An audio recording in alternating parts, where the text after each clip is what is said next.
Hi, everybody. Hi.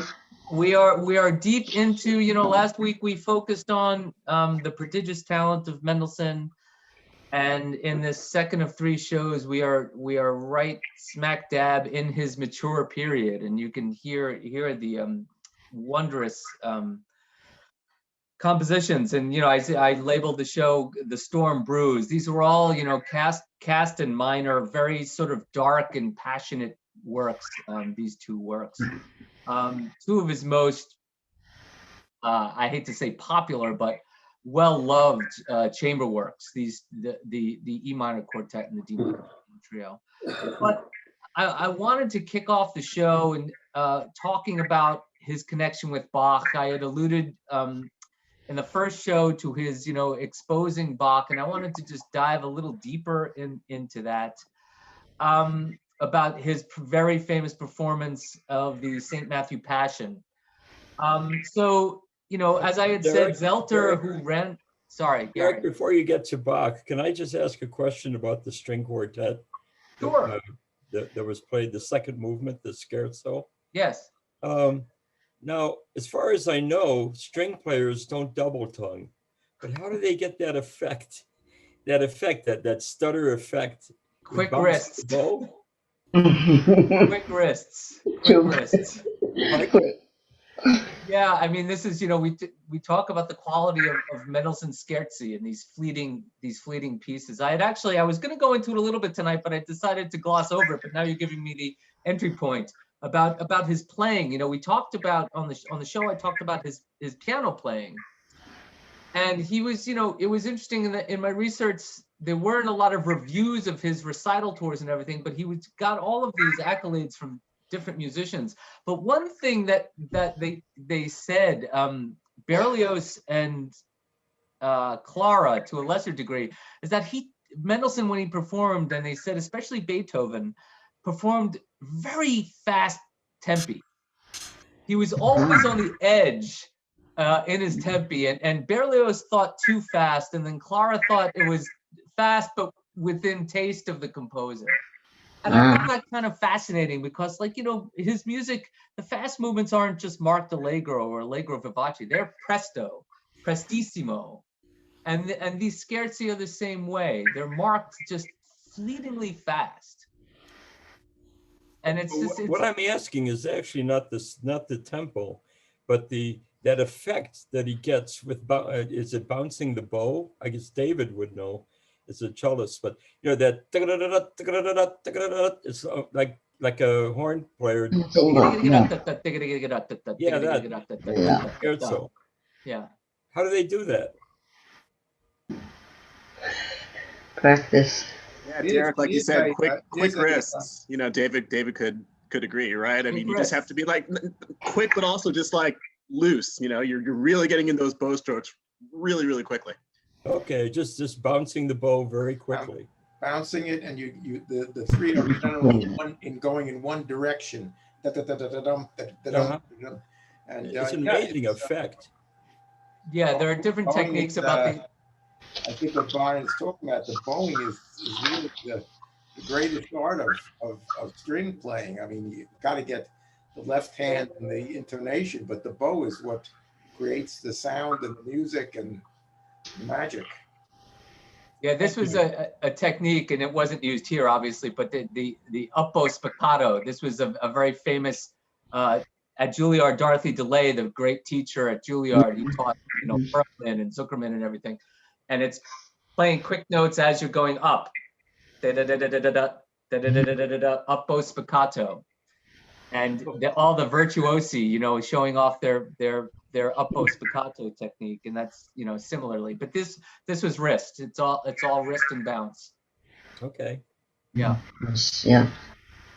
Some of the fast tempo stuff just goes by faster than you can hear it, really, I think. Sometimes, I mean, that's sort of a problem too. You don't want it to go too fast where it gets muddy. That's the challenge in any performance, actually. But circling back to Bach, I want to get back into Bach and talking about Mendelssohn really reviving the music of Johann Sebastian Bach. And it's, so he studied with Zelter at the Berlin Singakademie, where these scores were housed, and his grandmother had the score of the St. Matthew Passion. And when Mendelssohn, started studying the score and wanted to do it, his teacher Zelter tried to dissuade him from taking on the St. Matthew Passion. He thought it was an insurmountable task to take on. And he had a friend who was a violinist and an actor. His name was Edouard Devrient. And he got great encouragement from his friend. And when he had, done the performance, Mendelssohn had said, quote, "To think that it has to be an actor and a Jew who bring back for the people the greatest Christian music." It was quite a feat. And even there was a general music director of Berlin. His name was Gaspare Spontini. He attempted to shut down the performance. He didn't want the performance to happen. And it's a little unclear about why, but there's certain speculation about this being a sacred work being performed in a concert hall, and that it was inappropriate for a church work to be performed in a concert hall. And then the other part of it was that the Singakademie was a part of the performance, and it was really just a school not meant for performing. So he felt that it was inappropriate for these students to be performing in public, which is a little weird, actually. But it was very, very interesting. But Spontini was overruled by the Crown Prince, who demanded that the performance go on.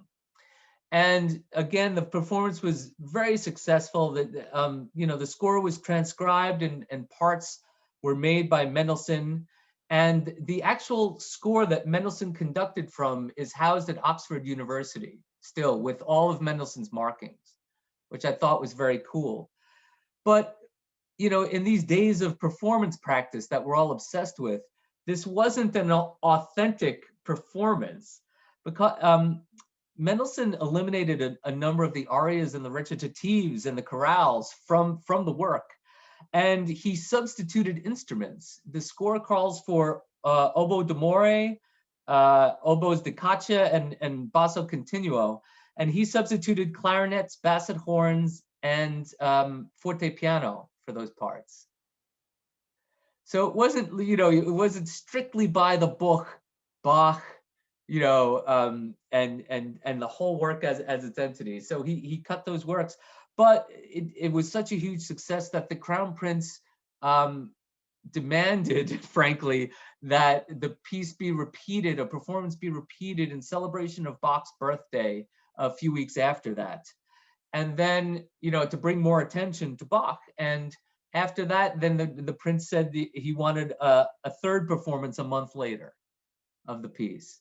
And again, this was, the beginning of the public being aware of Bach's music, and started this whole movement of performing Bach. It's a very, very significant point in music history. Mendelssohn's reflection of the first performance, he said, "The choir sang with a devotion as if they were in church. The public felt that this was not a matter of music and concert, but rather of religion in church." That they were so moved by it that it was a religious experience in the concert hall. And he didn't really, think it was a big deal that it was performed in a concert hall, Mendelssohn. And none other than the philosopher Hegel was in the audience for the performance. And Hegel said, "A grand, truly Protestant, robust, and so to speak, erudite genius, which we have only recently learned again to appreciate at its full value." So it was a big deal and resonated across Europe. This initial performance, and then those subsequent two performances. And later in Mendelssohn's life, when he was in Leipzig, he actually performed the work in Bach's church at the Thomaskirche in Leipzig. So gave it a proper performance in Bach's church, which I thought was really stunning. So he has this performance of the St. Matthew Passion in 1829.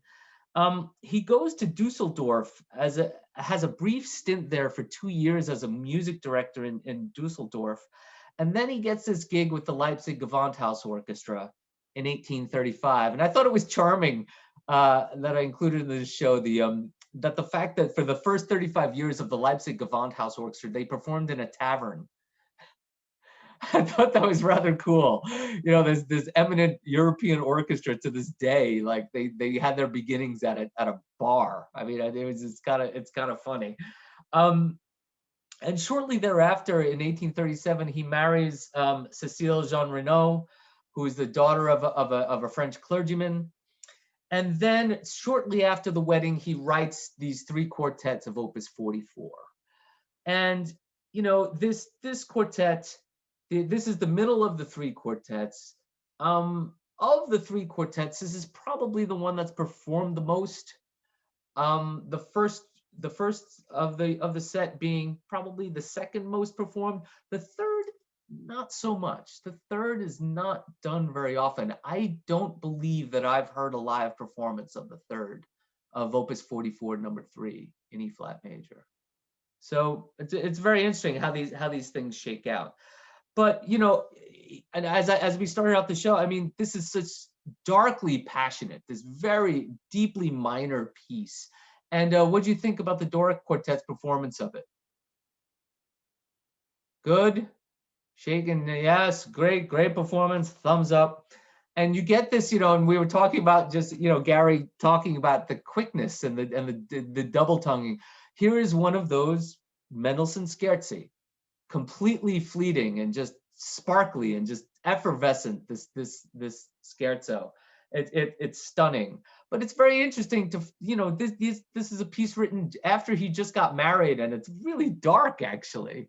You know, it's a really dark and stormy piece to be in this mood. But actually, the middle one is the E minor. The first is in D major, and I thought I would play the first movement of the Opus 44 number 1 quartet, to give you a sense of that, maybe the marriage, and maybe it wasn't all darkness about being married. So it's a really, well, we'll talk about it after we hear it, but let's hear the first movement of the Opus 44 number 1 quartet. I was only gonna play the exposition, but it's so short, I'm gonna play the whole thing. It's about 9 minutes. I've got a performance with the Pacifica Quartet. So here we go, Opus 44 number 1.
So how would you describe that movement?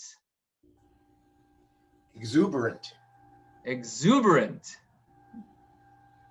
He got a great deal of mileage out of the first theme, and the second and third themes were pretty scant in comparison. Anyone else? I mean, for me, it's like this piece is shot out of a cannon. Right from the get-go, bam! And it just goes, you know, and it's just exuberant I mean, it's exuberant. It couldn't be more exuberant, you know, and then you see like, oh, okay, that's maybe his wife felt better about this one than the other one. You know, it's a really, really just a marvelous piece, and you feel that Mendelssohnian energy. This is very similar, that energy to the octet that we heard last week, where it's just bristling with energy, absolutely bristling with energy. It's wonderful, really, really wonderful piece. The recording, the sound on this recording was not great. I didn't really like it. It took me a while to find a performance I liked on YouTube of this piece, and I settled on this one. But I found the sound to be a little bit sort of weird and sanitized. But that's just me. Didn't really sound like a performance. So I wanted to move to the D minor piano trio. So, you know, we had the benefit of hearing the early piano quartet of Mendelssohn on the first show. And, you know, I alluded to it in the show where the early three piano quartets are piano concerti with string accompaniment, essentially. The brilliant piano parts with secondary string parts. This trio is different. This trio, in its maturity, there is certainly a brilliant piano part. I mean, the piano part is I mean, there's a million notes, but the string parts have a million notes to boot. They're all equal partners in the piano trio. There was the great misfortune in the second movement in the recording. Could we hear any problems with the second movement? For the first, I don't know, 30 seconds or so, there was a hearing aid going off in the second movement. And try as I may to get rid of it, I couldn't. So so I said, you know what, this is live performance, let's keep it in, it's fine. But yeah, there was a hearing aid at the beginning of that movement. But you see, you know, in this piece, like I said, you know, it's darkly hued for sure in the first and last movements. But here you have the contrast in the middle movements, and again that brilliant scherzo, really, really brilliant scherzo in the piece. It's really wonderful. What did we think of the? We talked a little bit before we got on, but the Trio Cavanina's performance. Do we like that performance? Yeah, I thought it had a lot of energy and a lot of fire. You know, the requisite sort of fiery energy that this piece requires. I remember vividly as a very how shall I say, ignorant horn player sitting down at a concert and hearing this piece for the first time, and the virtuosity of the three instruments. I was just stunned by it, actually. Stunned by it that the players had so many notes to play, and it was so brilliant, actually. It's a really wonderful piece, and you know, he wrote two piano trios, the C minor and the D minor. We'll hear a little bit of the C minor next week, but the D minor is the one that's really stuck. The C minor is done a little bit less than the D minor, and I have the quote of Schumann, you know, speaking to the, you know, comparing it to the Schubert E flat trio and the great Beethoven trios, you know, that Schumann said this is one of the most important piano trios of the age. And he wrote some pretty good piano trios too, Schumann himself. So it says something. But I thought that was you know, there's an entree into the relationship of the Schumanns and Mendelssohn, which is slightly complicated, actually. I have a quote here. We'll start off with a quote from Schumann, and he says, Mendelssohn I consider the first musician of this day. He plays with everything, especially with the grouping of the instruments in the orchestra, but with such ease, delicacy, and art, and with such mastery throughout. And Schumann and Mendelssohn were contemporaries. Schumann born in 1810, Mendelssohn born in 1809. They met in Leipzig in 1835, and Schumann was 25 years old and had just started on his path of composing, wasn't really famous, didn't do anything, but here Mendelssohn was at this age. Mendelssohn was famous. Mendelssohn had a huge career by this point. He'd been in the public's eye for 15 years already. And then in, excuse me, in 1839, Schumann discovers Schubert's Great C Symphony, the Symphony Number 9 of Schubert, which he refers to as having heavenly length because it's such an enormous piece, and brings it to Mendelssohn, and Mendelssohn premieres it with the Leipzig Gewandhaus Orchestra shortly thereafter, and a friendship ensues, and they lived very near to one another in Leipzig, and would have meals together, would play billiards together, which I found charming, and they played chess as well. But in 1841, Mendelssohn reluctantly has to leave Leipzig because the Prussian king, Wilhelm IV, wants to establish a music school in Berlin and wants to make Berlin a cultural center of Europe, and asks or demands that Mendelssohn run this school. So Mendelssohn leaves Leipzig for a while, and he and Schumann aren't in touch. And he was gone for 2 years, and then the money to create the school never materialized. And he very thankfully returned to Leipzig, Mendelssohn. And by that time, excuse me, Schumann was starting to have his problems, starting to have his emotional problems. And in 1845, he rekindled the friendship with Mendelssohn when Mendelssohn returned, and wrote a very sad letter. And he closes the letter by saying, "Farewell, my honored Mendelssohn, and tell me soon with a few words whether you still remember me." And Mendelssohn was very touched, and obviously had heard of Schumann's troubles, and he wrote back. He says, "It gave me great joy to see your dear, well-known hand again at last, and to learn from you that you still think of me in our old friendship. And so I ask you again, dear Schumann, if you can't come to Bad Soden, write to me and I will come to you, but let us not fail one another." So he was very understanding and extended a hand to Schumann, but they would never meet again. They would never get together again. Mendelssohn was dead in 4 years later, and Schumann was becoming more and more ill. So it's quite sad, but it's very interesting in that in their letters and diaries, you see a lot of evidence of Schumann showering praise and warm feelings about Mendelssohn. And in Mendelssohn's papers, you don't see that about Schumann.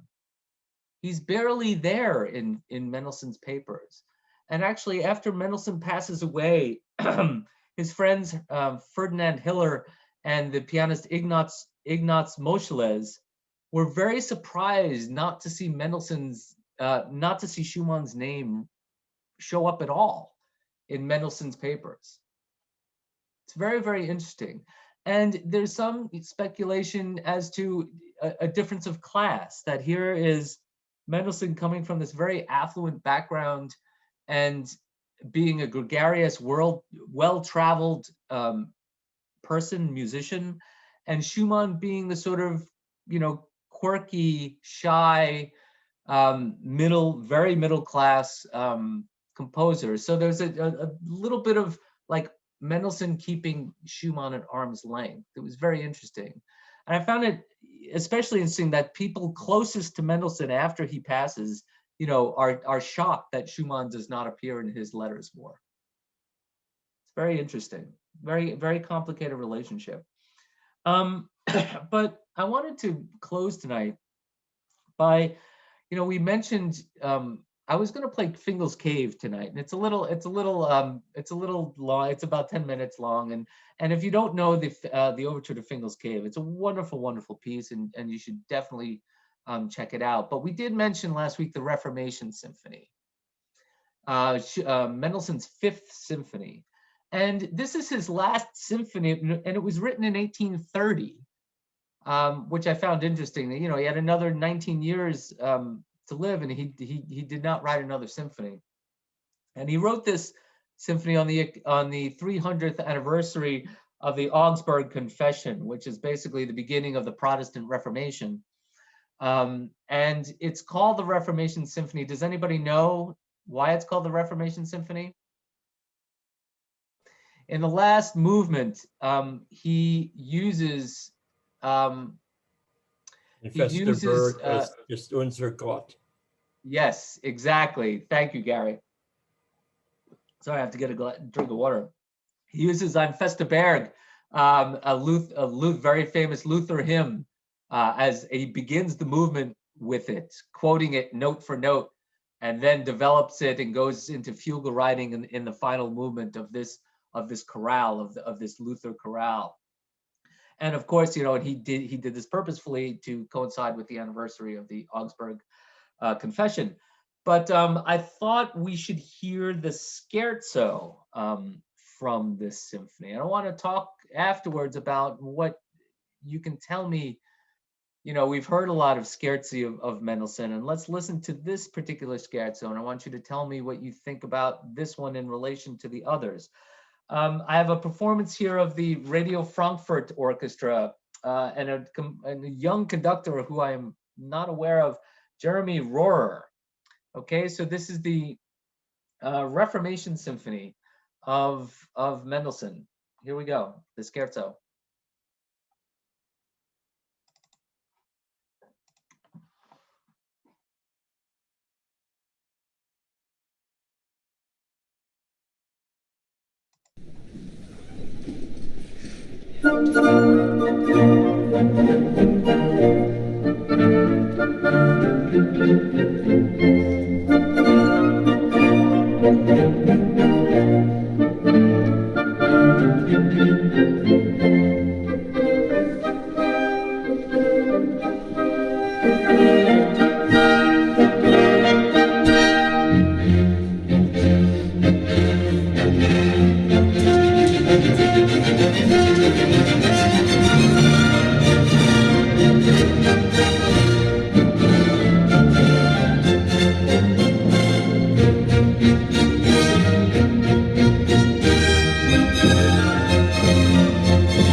Wow, are you sure that's not Beethoven?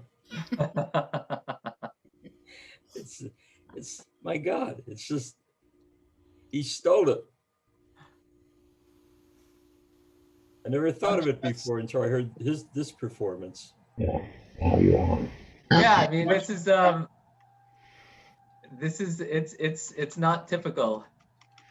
Not He's typical of a scherzo. It didn't sound like, you know. no. It's not scherzo-like. It's much more dance-like. It's a waltz-like. It could be marked allegro, and it doesn't have that frenetic scherzo quality that some of the scherzos have. It's comodo. It's comfortable. It's very relaxed. It's more expressive. This Sorry, one. Harry, what would you say? Pastoral. Pastoral. Like very pastoral. Very Yeah, pastoral. it's from the Beethoven. The spirit, second movement of Beethoven's seventh, I would say. Yeah. So on. Is that, It's I can't wonderful. remember which the names of the Beethoven symphonies. Is that the pastoral or is that the other one? Number six. Number six. Oh, is okay. I have pastoral, yeah. But Number whatever the six. lady said, yes. Yeah. But Brian rightly points out on chat that the Italian symphony was written after this symphony. So the Italian symphony is number 4, but was written 3 years after this piece. So yes, not the last symphony he wrote. Thank you, Brian. Mm-hmm. But how different is this scherzo from any other scherzo that we've heard of his, that I can pull out of the top of mind? The Italian has also a lighter scherzo. Well, it's so rare to hear Mendelssohn in the major, I think. He almost makes me think of C.P.E. Bach, who almost invariably seems to be in the minor. Right. Yeah. Yeah, it's funny. The Italian is also in the major, isn't it? It's a weird one. It's in the major, but it ends in a minor key, which is a little odd. Yeah. Yeah. Yeah. Mm-hmm. Right. But it's just, it's just the craft. It's so well constructed, and just you get like we were talking about melody and color in Mendelssohn last week, and you just get this immediate sense. There's no mistaking like the feeling of this movement. It's so charming. Mm-hmm. So charming. And and then you have this very staid last movement, and a very beautiful slow movement in this thing. Mm-hmm. But the very staid with the Luther chorale, at which he develops and has a great fugue in the last movement. It's such a wonderful piece, and it's not programmed enough. It's really not programmed that often. The Italian is very, I mean, the Scottish Symphony number 3 and the Italian are always, the Italian most especially, it's become, you know, almost like a pops concert, the Italian symphony, but the Fifth Symphony is often overlooked. It's a really, really wonderful work. Wonderful work. Any other further thoughts about tonight?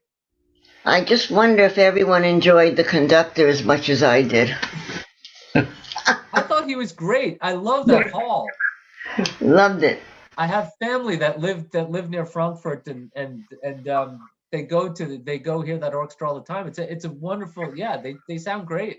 They sound great. He was wonderful. What that hall is? It's a beautiful hall too. It's in Frankfurt. That's the Symphony Hall in Frankfurt. Yeah. And they have a wonderful opera there too, apparently. But you know, another day we'll get there. So, any other thoughts? Well, great. Thanks, everybody. Thank you. Next week we talk about we'll hear some of the C minor trio, and then the very impassioned Opus 80 string quartet written after Fanny's death, and we'll talk about Fanny and listen to some of Fanny's music as well. So, all right, everybody, have a good night. We'll see you next week. Stay well. Okay. Good night, Thank you. everybody. Thanks, everyone. Yeah. Good night. Bye.